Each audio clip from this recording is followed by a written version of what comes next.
सदियों से जब भी बात सफलता की आती है तो हमारे सामने दो रास्ते आते हैं। एक रास्ता है पावर को हासिल करने का, उसे कंट्रोल करने का, और दूसरा है उसे लोगों के साथ मिलकर बनाने का।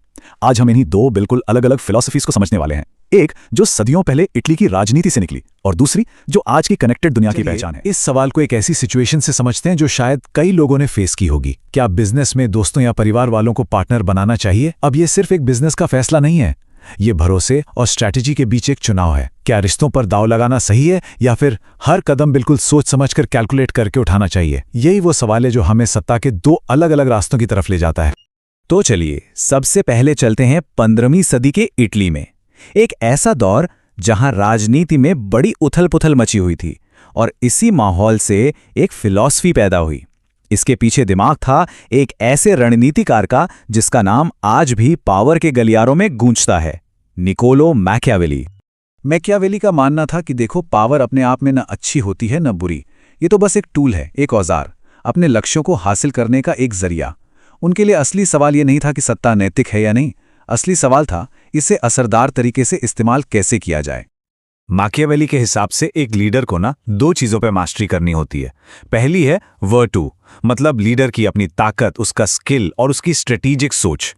जैसे जूलियस सीजर ने अपनी वर्टू का इस्तेमाल करके एक बर्फीले तूफान के बीच से भी अपनी सेना को निकाल लिया था। और दूसरी ताकत है फोर्टूना, यानी किस्मत, या वो चीजें जो किसी के कंट्रोल में हैं ही नहीं। एक कामयाब शासक वही है जो अपनी काबिलियत से किस्मत के उतार चढ़ाव को भी अपने हक में मोड़ ले। और यहीं से निकलता है मैकियावेली का वो सबसे फेमस और शायद सबसे कंट्रोवर्शियल स्टेटमेंट। उनका तर्क आप देखिए बहुत सीधा था। प्यार तो आता जाता रहता है, लोग उसे आसानी से भूल सकते हैं, लेकिन डर हमेशा बना रहता है, और इसीलिए डर कंट्रोल करने का ज्यादा भरोसेमंद जरिया है। और यहीं पर मैकियावेली के दर्शन का पूरा सार छिपा है। उनके हिसाब किताब में मतलब अगर आपका गोल बड़ा है, जरूरी है, तो उसे पाने के लिए जो भी रास्ते अपनाए गए वो जायज हैं। यहां पर असरदार होना यानी इफेक्टिवनेस पारंपरिक नैतिकता से ज्यादा जरूरी हो जाता है।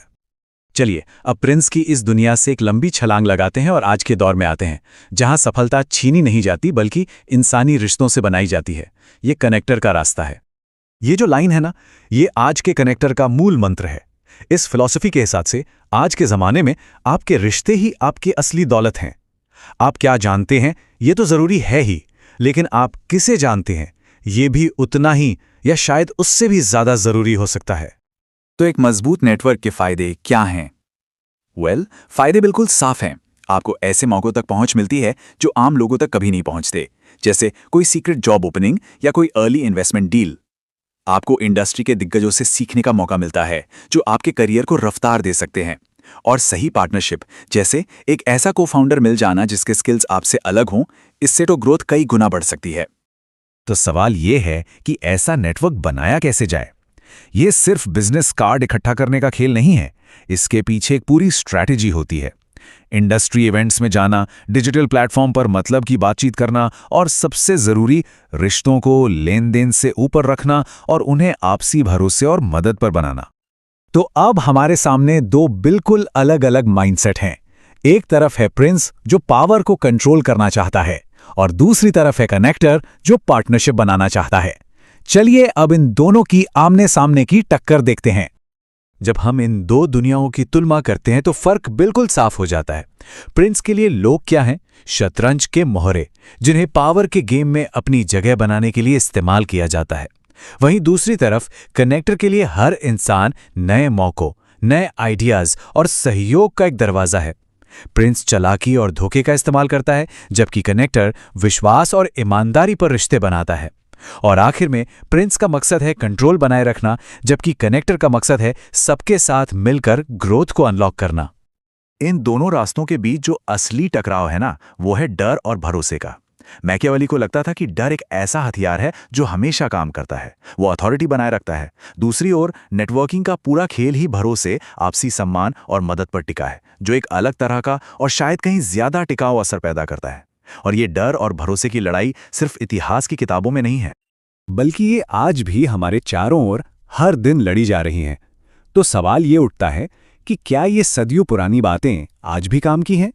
जी हाँ, बिल्कुल हैं। आइए देखते हैं कि 21वीं सदी के लीडर इन दोनों ही विचारधाराओं का इस्तेमाल कैसे कर रहे हैं। देखिए, मैकियावेली सिर्फ इतिहास की किसी किताब का एक चैप्टर नहीं है। जैसा कि ये रिसर्च पेपर दिखा रहा है, उनके आइडियाज को आज भी पढ़ा और समझा जा रहा है, क्योंकि वो आज की दुनिया में भी पावर डायनामिक्स को समझने में मदद करते हैं। उनकी प्रासंगिकता आज भी कायम है।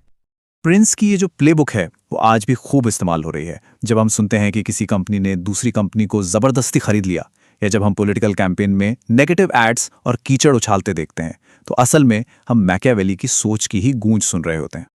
और इसके ठीक उलट कनेक्टर वाली सोच आज की कोलैबोरेटिव दुनिया की जान है।